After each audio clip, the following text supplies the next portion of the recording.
Hello my dear friends, ഞാൻ ബിനോയ്. എല്ലാവർക്കും ബിനോയ്സ് തോട്ടിലേക്ക് സ്വാഗതം.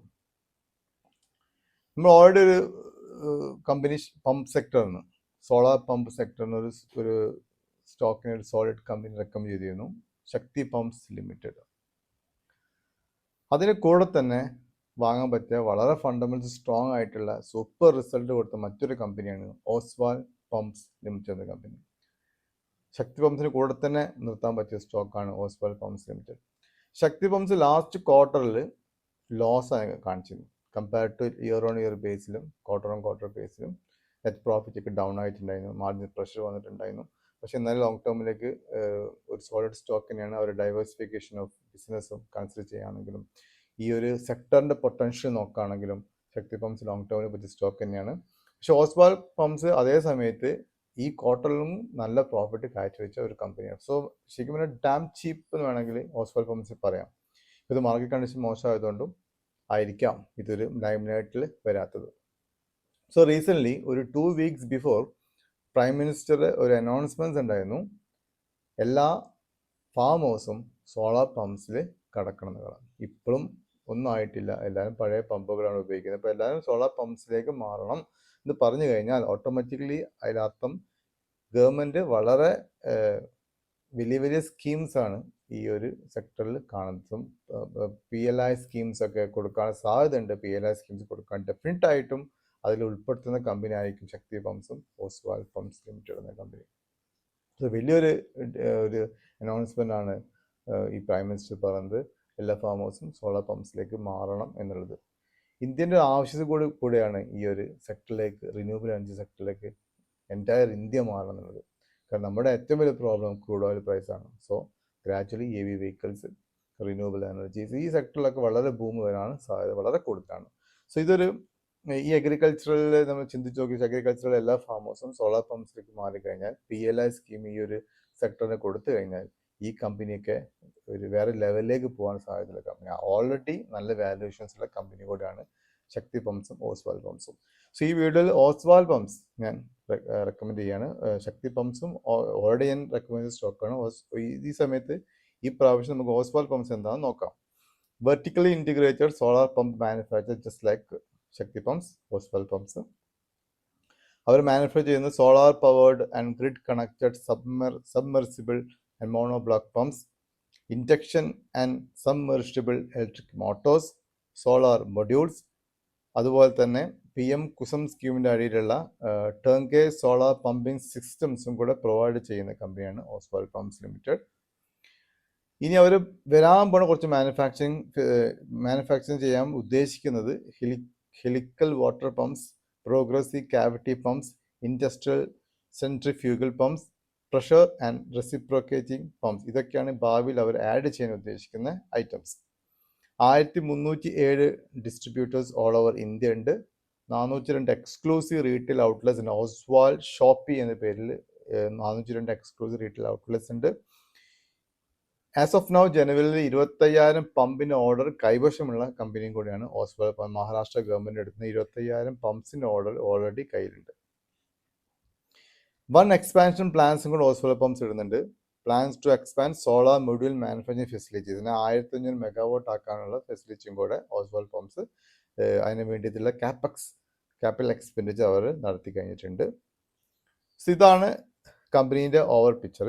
അതിന് പിന്നെ ഈ കമ്പനി P റേഷ്യോ മുതലായിട്ടുള്ള ഇത് നോക്കുന്നതിന് മുന്നേ നമുക്ക് അതിൻ്റെ റിസ്ക്കും കൂടെ നോക്കാം. റിസ്ക് മെയിൻലി ഞാൻ കണ്ടത് 2 റിസ്ക്കാണ് അതിൽ കണ്ടത്. ഒന്ന്, ഗവൺമെൻറ് ഡിപ്പെൻഡൻ്റ് ആണ്. 81% അവർ കിട്ടുന്ന ഓർഡർ ഗവൺമെൻറ്റിന് order, PM Kusum scheme through 65%, ബാക്കിയെല്ലാം ഗവൺമെൻറ് കണക്റ്റഡ് ആയിട്ടുള്ള ഓർഡേഴ്സാണ് കിട്ടുന്നത്. 19% മാത്രമേ ഉള്ളൂ പുറത്തു നിന്നുള്ള ഓർഡേഴ്സ് കിട്ടുന്നുള്ളൂ. സോ അവർ ഈ ഒരു ഗവൺമെൻറ്റിന് ഫുള്ളി സപ്പോർട്ടഡ് ആണെന്ന് വേണമെങ്കിൽ പറയാം. പക്ഷേ as of now PM Kusum scheme എന്തായാലും വരും, PM ഗർ യോജന, അങ്ങനെ 3-4 സ്കീംസിലൊക്കെ ബെനിഫിറ്റ് ചെയ്യുന്ന ഒരു സെക്ടറാണ് ഓസ്വാൾ പമ്പിംഗ് സെക്ടർ, അതായത് സോളാർ പമ്പിംഗ് സെക്ടർ. ഇത് വരുന്നത് ഇന്ത്യയുടെ ആവശ്യമാണ്. വന്നു കഴിഞ്ഞാൽ PLI സ്കീം കിട്ടും. So the time being nothing to worry. ഈ ഒരു സ്റ്റോക്ക് ഈ ലെവലിൽ ചീപ്പ് റേറ്റിലാണ് കിടക്കുന്നത്. ഒരു 30%-40% കിട്ടാൻ യാതൊരു പ്രയാസവും. അതിനുശേഷം നമ്മൾ വളരെ ക്ലോസ് ആയി വാച്ച് ചെയ്യുക, ഗവൺമെൻറ് സ്കീംസും കാര്യങ്ങളും നോക്കുക. അതിൻ്റെ അൾട്ടിമേറ്റ് ലെവൽ എത്തിക്കഴിഞ്ഞാൽ കൊടുത്ത് ഒഴിവാക്കാം. രണ്ടാമത് FISും DISും അവരെ സ്റ്റേക്ക് കുറച്ചിട്ടുണ്ട് മാർച്ചിൽ. അതിലൊരു കാരണം ഓസ്വാൾ പമ്പ്സ് റീസെൻ്റ്ലി ലിസ്റ്റ് ആയ സ്റ്റോക്കാണ്. സോ അവർ ആങ്കർ ഇൻവെസ്റ്റേഴ്സിൻ്റെ ഡേറ്റ് കഴിഞ്ഞാൽ ഓട്ടോമാറ്റിക്കലി ലാഭം പ്രോഫിറ്റ് അവർ ബുക്ക് ചെയ്യും. FISും DISും ബുക്ക് ചെയ്യും. സോ ഇനി വരും ക്വാർട്ടേഴ്സിൽ അവർ ഇൻക്രീസ് ചെയ്യാനുള്ള സാധ്യത ഉണ്ട്. സോ അതിപ്പോൾ ഫോർ ടൈം ബീങ് മാത്രമാണ് ഡിസംബർ ക്വാർട്ടർ കമ്പയർ ചെയ്യുമ്പോൾ മാർച്ച് ക്വാർട്ടറിൽ FISും DISിൻ്റെ സ്റ്റേക്ക് കുറച്ചിട്ടുണ്ട്. ഇനി നമുക്ക് ഓവറോൾ വാല്യുവേഷൻസ് നോക്കാം. ഓസ്വാൾ പമ്പ്സിൻ്റെ ഓവറോൾ വാല്യുവേഷൻ നോക്കാം. ഫസ്റ്റ് ഓഫ് ഓൾ ഞാൻ പറഞ്ഞ മാർച്ച് ക്വാർട്ടർ റിസൾട്ട് സൂപ്പർ റിസൾട്ടാണ് ഓസ്വാൾ പമ്പ്സ് കൊടുത്തത് when compare to Shakti pumps. Sales 40% increase ആയിട്ടുണ്ട്. 364 കോടി ഉള്ളത് 509 കോടി ആയിട്ട് കൂടിയിട്ടുണ്ട് ഇയർ ഓൺ ഇയർ ബേസിലാണ് പറയുന്നത്. അതേപോലെ വെറും 62 കോടി ലാഭമുള്ളത് 91 കോടി ലാഭമായിട്ട് കൂടി 44% ഗ്രോത്ത് ഉണ്ട്. Net profit margin almost same ആണ്. 19 ഉള്ളത് 18 ആയിരുന്നു, 1% കുറവായിരുന്നു. Okay, 18% margin is super. പിന്നെ അതുപോലെ തന്നെ അവർ കയ്യിലുള്ള ക്യാഷ് ഫ്ലോ എന്ന് പറയുന്നത് മാർച്ചിൽ ഇല്ലാത്തത് ഈ 116 കോടി ക്യാഷ് ഫ്ലോ മാർച്ച് 2026 കയ്യിൽ കിട്ടിയിട്ടുണ്ട്. സോ സെയിൽസ് കേസിനും നെറ്റ് പ്രോഫിറ്റിൻ്റെ കേസിനും ക്യാഷ് ഫ്ലോൻ്റെ കേസിലും ഒക്കെ ഇയർ ഓൺ ഇയർ ബേസിൽ നല്ലൊരു ഇമ്പ്രൂവ്മെൻ്റ് ആണ് ഓസ്വാൾ പമ്പ്സ് കാണിച്ചത്. ക്വാർട്ടർ ഓൺ ക്വാർട്ടർ നോക്കുകയാണെങ്കിലും സ്ലൈറ്റ് ആയിട്ടുള്ള ഇമ്പ്രൂവ്മെന്റ് തന്നെയാണ്. അപ്പോൾ സോ ക്വാർട്ടറും ഇയർ ഓൺ ഇയർ ബേസിൽ നല്ല ഒരു സെയിൽസ് പ്രോഫിറ്റ് ആണ് കാണിച്ചത്. നല്ല റിസൾട്ടാണ് കമ്പനി കാഴ്ചവെച്ചത്. പ്രൊമോട്ടേഴ്സിന് കയ്യിൽ 75.67% സ്റ്റേക്ക് ഹോൾഡ് ചെയ്യുന്നത് അത് നല്ലൊരു കാര്യമാണ്. പ്രൊമോട്ടേഴ്സ് സിംഗിൾ ഷെയർ പ്ലഡ് ചെയ്തിട്ടില്ല. അപ്പം പ്രൊമോട്ടേഴ്സിന് കോൺഫിഡൻസ് ഉണ്ടെങ്കിൽ അതിൽ FISന്റെ കയ്യിൽ സ്റ്റേക്കിലേക്കാൾ ഇമ്പോർട്ടൻസ് ആണ് പ്രൊമോട്ടേഴ്സ് അവർ സ്റ്റേക്ക് കൂട്ടുകയാണെങ്കിൽ. സ്റ്റേക്ക് 75.67% കുറച്ചിട്ടും ഇല്ല, ഒരു സിംഗിൾ ഷെയർ പ്ലഡ് ചെയ്തിട്ടും ഇല്ല. ഓക്കെ, ഇതാണ് അതിൻ്റെ പോസിറ്റീവ് വശം.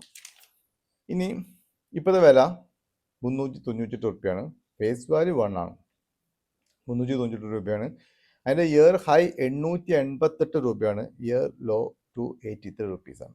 സോ ഒരു 600 ടാർഗറ്റ് വെച്ചിട്ട്, അധികം ടാർഗറ്റ് വേണ്ട, 600 ടാർഗറ്റ് വെച്ചിട്ട് വാങ്ങാൻ പറ്റിയ സ്റ്റോക്കാണ് ഓസ്വാൾ പമ്പ്സ്. വിതിൻ 5 to 6 മന്ത്സിനുള്ളിൽ 400 റുപ്പീസിന് സാധനം 600 പോകാൻ സാധ്യത, 50% വരെ പോകാനുള്ള സാധ്യത ഉണ്ട്. P ratio 12.06. ബാക്കി എല്ലാം സൂപ്പറാണ്. ഈ സ്റ്റോക്ക് നോക്കുകയാണെങ്കിൽ 41 ഇൻഡസ്ട്രിയൽ PE ഉള്ളത് സ്ഥലത്ത് ഓസ്വാൾ പമ്പിന് പി റേഷ്യോ 12.06 എന്ന് പറഞ്ഞാൽ പകുതിയിലാണ് സ്റ്റോക്ക് ട്രേഡ് ചെയ്യുന്നത് വേണം പറയാം. EPS 33 ഉണ്ട്, ബുക്ക് വാല്യൂ 148 ആണ്. ആൻഡ് ഇൻട്രൻസിക് വാല്യൂ 1860 ആണ്. സ്റ്റോക്ക് ഷെയർ ഇപ്പോൾ ട്രേഡ് ചെയ്യുന്നത് 398 രൂപക്കാണ്. ഡെപ്റ്റ് ഫ്രീ കമ്പനി വേണം പറയാം. 0.14 ഡെപ്റ്റ്. സോ ഡെപ്റ്റ് ഇക്വിറ്റി 1 താഴെയാണെങ്കിൽ നല്ലതാണ് പറയും പൊതുവേ. റിട്ടേൺ ഓൺ ക്യാപിറ്റൽ എംപ്ലോയ്ഡും റിട്ടേൺ ഓൺ ഇക്വിറ്റിയും, നമ്മളെ ഒരു കമ്പനി ക്യാപിറ്റൽ ഉപയോഗിച്ചത് എത്രത്തോളം റിട്ടേൺ കമ്പനി ജനറേറ്റ് ചെയ്യാൻ പറ്റിയതാണ് റിട്ടേൺ ഓൺ ക്യാപിറ്റൽ എംപ്ലോയ്ഡ്. അതുമാതിരി ഇക്വിറ്റിയുടെ മേലെ, നമ്മുടെ കയ്യിലെ പൈസയുടെ മേലെ എത്രത്തോളം കമ്പനി റിട്ടേൺ കൊടുക്കാൻ പറ്റിയ, രണ്ട് വളരെ ഇമ്പോർട്ടൻ്റ് ആയ കാര്യമാണ്. രണ്ടും സൂപ്പറാണ്. Return on capital employed 38.2, return on equity 35.2 ആണ്. മാർക്കറ്റ് ക്യാപിറ്റലേഷൻ വെറും 4540 കോടിയേ ഉള്ളൂ. സോ ഇനിയും ഒരുപാട് കയറാൻ സാധ്യതയുള്ള സ്റ്റോക്കാണ്. ഷെയർ ക്യാപിറ്റൽ 11 കോടിയെ ഷെയർ ക്യാപിറ്റൽ ഉള്ളൂ, വളരെ കുറഞ്ഞ ഇക്വിറ്റി. അതുകൊണ്ട് ഇതിൽ സ്പെക്കുലേറ്റ് ആക്കി നടത്താൻ വളരെ എളുപ്പമാണ്. ഈ ഓസ്വാൾ പമ്പ്സിനെ നല്ല രീതിയിൽ നിൽക്കുമ്പോൾ തന്നെയാണ് 400-450 രൂപ അടിച്ചത് ഈ റേറ്റിൽ കൊണ്ടുവന്നത്. പക്ഷെ റിസൾട്ട് നന്നായി, പക്ഷെ മാർക്കറ്റ് കണ്ടീഷൻ ഓവറോൾ നെഗറ്റീവ് ആയതുകൊണ്ട് കയറാത്ത. പക്ഷെ കയറാൻ തുടങ്ങിയാൽ അതിൻ്റെ ഒരു ടെക്നിക്കലി ഉള്ള കുറച്ച് റെസിസ്റ്റൻസും കാര്യങ്ങളും 410, 412 ആ ലെവൽ ഉണ്ട്. അത് ബ്രേക്ക് ചെയ്ത് കഴിഞ്ഞാൽ 600 റുപ്പീസ് സുഖമായി പോകും. കാരണം ഇക്വിറ്റി വളരെ കുറവാണ്. ഷെയർ ക്യാപിറ്റൽ 11 കോടിയേ ഉള്ളൂ. 1671 കോടി റിസർവും കൂടിയുള്ള കമ്പനിയാണ് ഓസ്വാൾ പമ്പ്സ് ലിമിറ്റഡ്. സോ ഈ ഒരു സ്റ്റോക്ക് ശക്തി പമ്പ്സിന് കൂടെ തന്നെ, ശക്തി പമ്പ്സ് എന്തായാലും നിങ്ങളുടെ പോർട്ട്ഫോളിയോ വേണം. ശക്തി പമ്പ്സ് 10 രൂപ ഫേസ് വാല്യൂ കമ്പനിയാണ്. ഒരുപാട് കാര്യങ്ങൾ, PM Kusum scheme, PM Ghar Yojana, അങ്ങനെ 3-4 സ്കീമുണ്ട് ഗവൺമെൻറ്. ഇതിലൊക്കെ ബെനിഫിറ്റ് കിട്ടാവുന്ന ഒരു സോളാർ പമ്പ് മാനുഫാക്ചേഴ്സാണ് ഓസ്വാൾ പമ്പും Shakti pump. As of now listed players എന്ന് വേണമെങ്കിൽ പറയാം. ഈ രണ്ട് പ്ലെയേഴ്സാണ് മെയിൻലി ഈ പമ്പിങ്ങിൽ സെക്ടറിൽ, സോളാർ പമ്പിലേക്ക് ഉള്ള സെക്ടറിൽ ഓൾറെഡി ലിസ്റ്റഡ് ആയിട്ടുള്ള company. So along with Shakti pumps, Oswal pumps നിങ്ങൾ റഡാറിൽ വെക്കുക, നിങ്ങൾ വാച്ച് ലിസ്റ്റിൽ വെക്കുക. എന്നിട്ട് കൺസിഡർ ചെയ്യുക. വാല്യുവേഷൻസ് വളരെ ചീപ്പാണ്, നല്ല ഫണ്ടമെന്റൽസ് ആണ്, നല്ല റിസൾട്ടാണ് കമ്പനി കൊടുത്തത്. അതൊക്കെയാണ് ഈ വീഡിയോയിൽ ഇപ്പോൾ ഉള്ള ഓസ്വാൾ പമ്പ്സിനെ പറ്റി പറയാനുള്ളത്. പിന്നെ പോർട്ട്ഫോളിയോ മാനേജ്മെൻറ്റ് സർവീസ് ചെയ്യുന്നുണ്ട്. താല്പര്യമുള്ള ആൾക്കാർക്ക് പോർട്ട്ഫോളിയോ മാനേജ്മെൻറ്റിന് എന്നെ കോൺടാക്ട് ചെയ്യുക. എൻ്റെ നമ്പർ വീഡിയോയിൽ കൊടുക്കുന്നതാണ്. പിന്നെ മെമ്പേഴ്സ് ഓൺലി വീഡിയോസിൻ്റെ സ്വിംഗ് ബേസ്ഡ് റെക്കമെൻഡേഷൻസ്, ബ്രേക്ക്ഔട്ടിൽ വരുന്ന ഹൈ വോളത്തിൽ ബ്രേക്ക്ഔട്ടിൽ വരുന്ന ടെക്നിക്കലി ബുള്ളിഷ് ആയിട്ടുള്ള ഫണ്ടമെന്റൽ നല്ല സ്റ്റോക്സ് കണ്ടാൽ മാത്രം പറയും അത് ഒരു ചെറിയ ലാഭം കിട്ടിയാൽ ഒഴിവാക്കുക, പിന്നെ അടുത്ത വീണ്ടും ഇൻവെസ്റ്റ് ചെയ്യുക. ആ ലെവലുള്ള റെക്കമെൻഡേഷൻസ് ആണ്. 2-3 മാക്സിമം 2-3 വീഡിയോസ് മാസം ഉണ്ടാവും. അതിൽ താല്പര്യമുള്ള ആൾക്കാർക്ക് എൻ്റെ വീഡിയോസ് അടിയിലുള്ള ജോയിൻ ബട്ടണിൽ പോയിട്ട് എമറാൾഡ് മെമ്പർഷിപ്പിൽ ജോയിൻ ചെയ്യാം. സോ ആസ് യൂസ്വൽ ഞാനൊരു സിബി രജിസ്റ്റേർഡ് അനലിസ്റ്റ് അല്ല. അതുകൊണ്ട് തന്നെ നിങ്ങൾ സ്വന്തം പഠിച്ച് മനസ്സിലാക്കുക. അതല്ല നിങ്ങൾക്ക് അഡ്വൈസേഴ്സ് ഉണ്ട്, അവരോട് ചോദിച്ച് മനസ്സിലാക്കിയിട്ട് മാത്രം സ്റ്റോക്കിൽ ഇൻവെസ്റ്റ് ചെയ്യുക. അതിന് പുറമെ ഒരു പ്രധാനപ്പെട്ട ഒരു സംഭവം, നിങ്ങൾ ഇൻവെസ്റ്റ് ചെയ്യുമ്പോൾ ഡൈവേഴ്സിഫൈഡ് ആയിട്ട് ഇൻവെസ്റ്റ് ചെയ്യുക. നിങ്ങളതിൽ 10 ലക്ഷം ആണെങ്കിലും 10 ലക്ഷം കൊണ്ടുപോയി ഒറ്റ സ്റ്റോക്കിൽ ഇൻവെസ്റ്റ് ചെയ്യാൻ പാടില്ല, ഡൈവേഴ്സിഫൈ ചെയ്യുക. കാരണം എപ്പോഴാണ് എന്താ സംഭവിക്കാൻ പറയാൻ പറ്റില്ല. രാജേഷ് എക്സ്പോർട്ട് സംഭവിച്ചിട്ടുണ്ട്, LIC വരെ ഇൻവെസ്റ്റ് ചെയ്തിട്ടുണ്ട് രാജേഷ് എക്സ്പോർട്ടിൽ. അവർ ഇത്രയും കളവ് ചെയ്യുന്നത് അവൻ പ്രതീക്ഷിച്ചിട്ടില്ല. സോ ഡൈവേഴ്സിഫൈ ചെയ്ത് വെക്കുക എപ്പോഴും. സെക്ടേഴ്സിലാണെങ്കിലും ഡിഫറെൻറ്റ് സെക്ടേഴ്സിൽ ഡിഫറെൻറ്റ് ഷെയർസിൽ ഇൻവെസ്റ്റ് ചെയ്ത് വെച്ചാൽ നമ്മൾ നഷ്ടം വരില്ല. 1% അല്ലെങ്കിൽ ഒരു 5% ചാൻസ് എപ്പോഴും കാണണം ലോസ് വരാനുള്ള. സോ അതിൻ്റെ ഭാഗത്തുള്ള ഉപദേശമാണ്. So that's all in this video. പുതുതായിട്ട് ആരെങ്കിലും ചാനൽ കാണുന്നുണ്ടെങ്കിൽ സബ്സ്ക്രൈബ് ചെയ്യുക, മാക്സിമം വീഡിയോസ് ഫ്രണ്ട്സിലേക്ക് അയച്ചു കൊടുക്കുക, ലൈക്ക് ചെയ്യുക, കമൻറ്റ് ചെയ്യുക. Thank you very much for all patient listening. Thank you.